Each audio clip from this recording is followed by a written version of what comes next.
Assalamualaikum warahmatullahi wabarakatuh. Bersama Raja Bodol bincang-bincang dengan rekanan radio ya, Orari. Kalau saya sih bilang pakar metalurgi. Enggak. Enggak. Beliau kenalkan dulu deh. Pak Anggoro Tri Mursito. Bagian dari lembaga Riset lah. Riset ya, BRIN ya. Gitu ya. Nanti tinggal cari aja dia sebagai apa lah.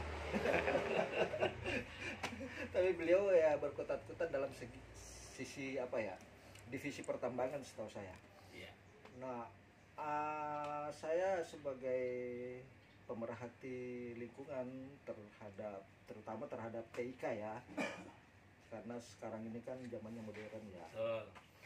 Perkembangan komunikasi begitu cepat berimbas pada produksi alat-alat elektronik itu semakin frontal. Berakibat pada sampah-sampahnya itu. Nah, bagaimana tanggapan ya membawai lembaga lah BRIN melihat hal inilah? Oke. Jadi kita tahu Om ya. Jadi sebentar ya. Kita belum sampaikan nih. Jadi kita berdua ini anggota Orari. Anggota Orari, jadi hobinya sama. Ya. Terus kemudian ini menarik sekali apa yang dilakukan untuk dalam tanda petik menyelamatkan lingkungan ya. Dari e-waste, electronic waste, dan ada macam-macam ya, tidak aja electronic waste tapi juga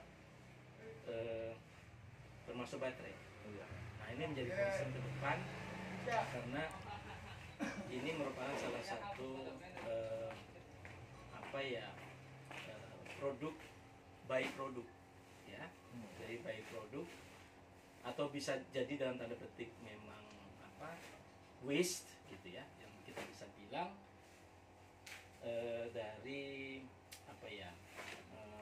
itu ya, tingkat kebutuhan masyarakat untuk mengakses elektronik gitu. Nah, yang kita ingin harapkan ke depan memang dari sisi pengelolaan, dari sisi pemanfaatan, dari sisi pengolahan electronic waste itu tentu harus mengikuti kaidah lingkungan, ya kan? Nah, di sisi lain kita ada konsep namanya urban mining. Nah, jadi namanya urban mining, nilai logam, nilai kebanyakan logam lah ya ini ya, yang memang berasal dulu dari tambang gitu ya. Apapun, ada tembaga, ada aluminium, ada mineral kritis dalam tanda petik banyak sekali di sini kita bisa ekstrak ulang gitu ya untuk di recycling. Nah, banyak teknologi yang mungkin kita bisa terapkan gitu. Jadi misalkan ada hidrometalurgi, pirometalurgi, elektrometalurgi, ada juga yang biohidrometalurgi, ada juga hidroelektrometalurgi. Nah, itu jadi dipilih yang mana yang memang paling cocok ya, paling suitable untuk ngolah tadi, dan bahan-bahan yang digunakan sebaiknya bahan-bahan yang memang bagus ya buat lingkungan. Satu lagi nih Pak ya, saya mewakili yang namanya Baciraro Recycle. Apa itu? Itu salah satu komunitas yang sudah ada, dia punya spotnya dan itu terdaftar gitu ya, mayoritas itu pemerhati lingkungan. Baciraro Recycle. Salah satu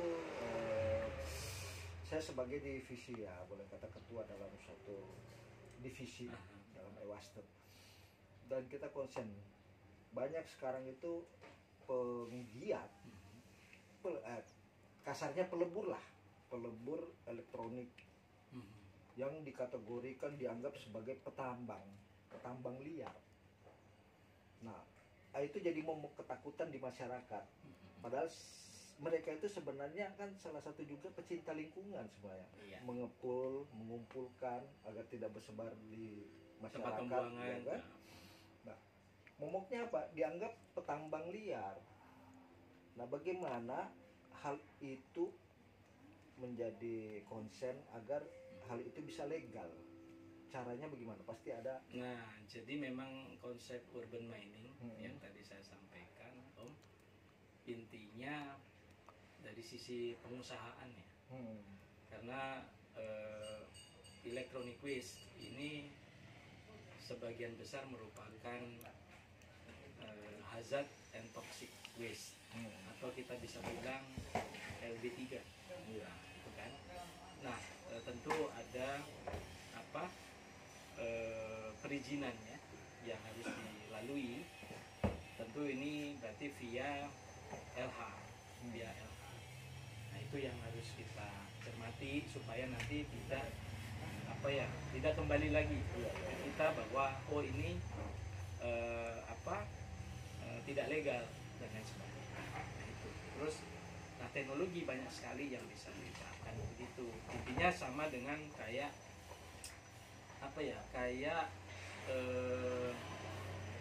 kalau di pertambangan itu seperti kayak tambang rakyat, ya kan, tambang rakyat.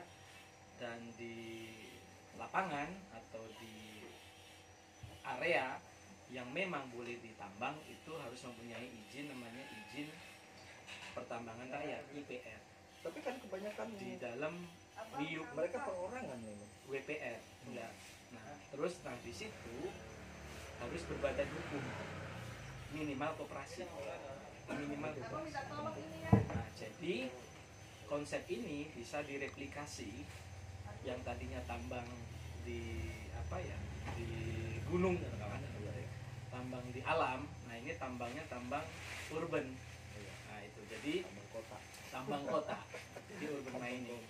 Dan nah, ini yang harus kita lalui ya, banyak sekali. Jadi cara mudahnya kita masuk dalam bentuk organisasi, bentuk ya paling tidak minimal berbadan hukum. Itu koperasi paling kecil.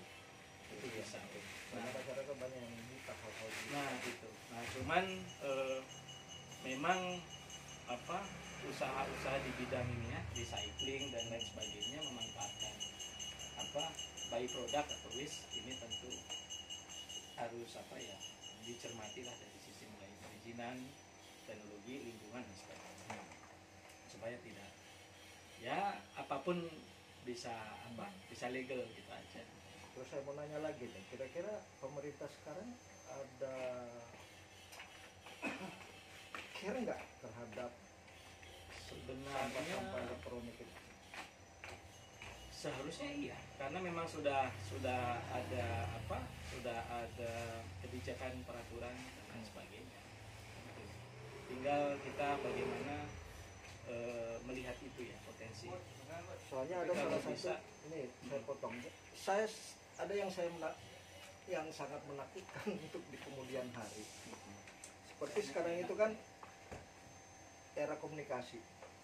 Maka banyak sekarang beredar di luar angkasa pun itu banyak sampahnya berupa satelit.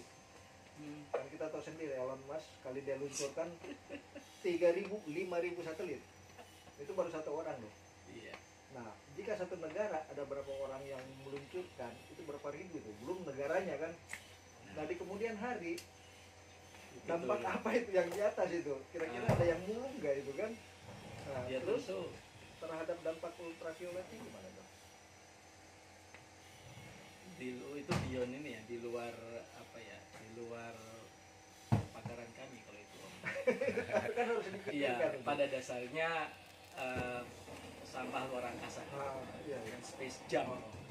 Space junk itu kalau dia udah, ya mungkin saya salah ya komentarnya, tapi paling tidak apabila dia memang sudah nggak berada di orbitnya, tentu dia akan jatuh kan, akan turun, tertarik ke gravitasi bumi kan. Pada saat dia, harapannya pada saat dia masuk ke atmosfer, dia akan terbakar habis.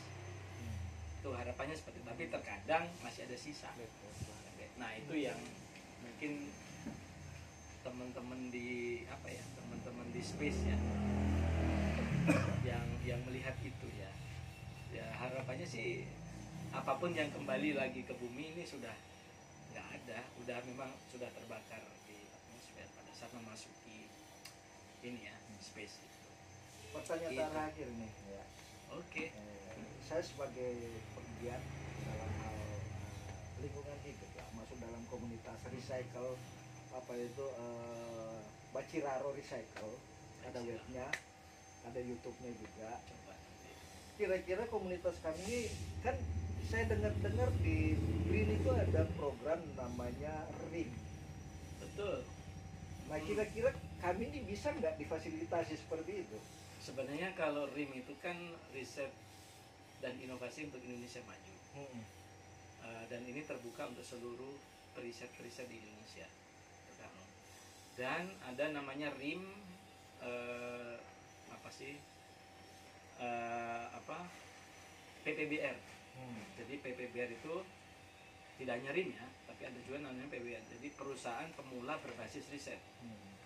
Ya, ini bisa dapat fasilitasi pengembangan inovasi di situ. Nah, RIM itu ada juga RIM industri, ada RIM perguruan tinggi, ada RIM untuk ya periset, peneliti gitu. Jadi harus disubmit proposalnya.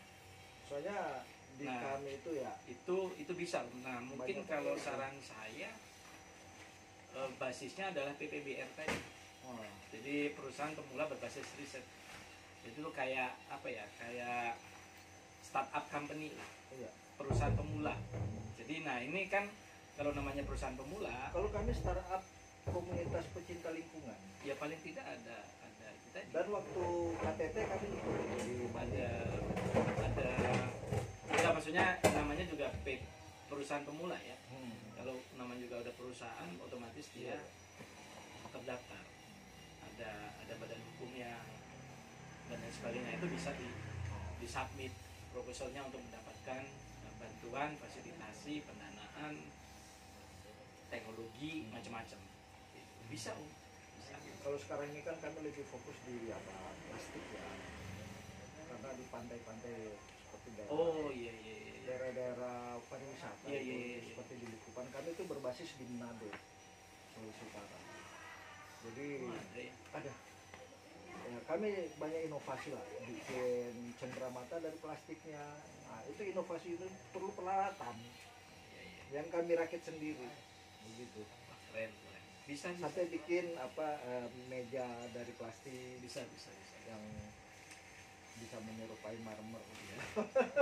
Bisa Om. Mungkin saran saya yang tadi sih lebih apa ya, kalau PPBR itu lebih down to earth, lebih ke industri, lebih ke apa ya, bukan hanya komunitas ya, tapi memang mengusahakan sesuatu. Itu bisa. Tapi kalau RIM agak apa ya, tagihannya berat gitu. Tapi kalau tagihan output ya, tagihan target untuk riset dan inovasinya cukup berat. Tapi kalau PPBR itu kan agak berbeda.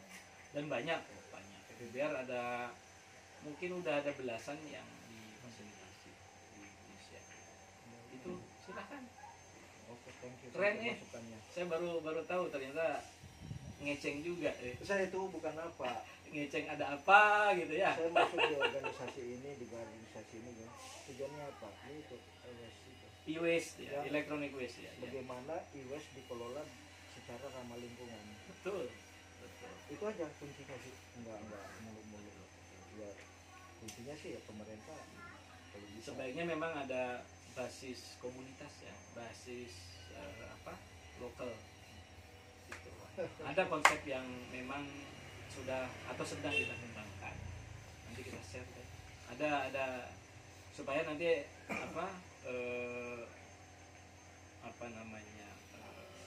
ekonomi based community lah. Itu yang bisa diterapkan. Dan juga lingkungan umat. Itu yang penting lingkungan. Ya saya semata-mata itu, makanya produk-produk ini ini bisa menarik saya daur ulang, saya bisa jual ulang gitu kan, sesuai. Ya, terima kasih ya. Makasih Om. Kaget ini. Oke, makasih ya Makasih. teman-teman untuk Baciraro Recycle sudah ketemu dengan ya nanti saja cari sendirilah siapa. Oke. Baik. Thank you. Oke, sampai di sini jumpa kami. Nanti kita jumpa di lain kesempatan. Ciao. Makasih. Keren.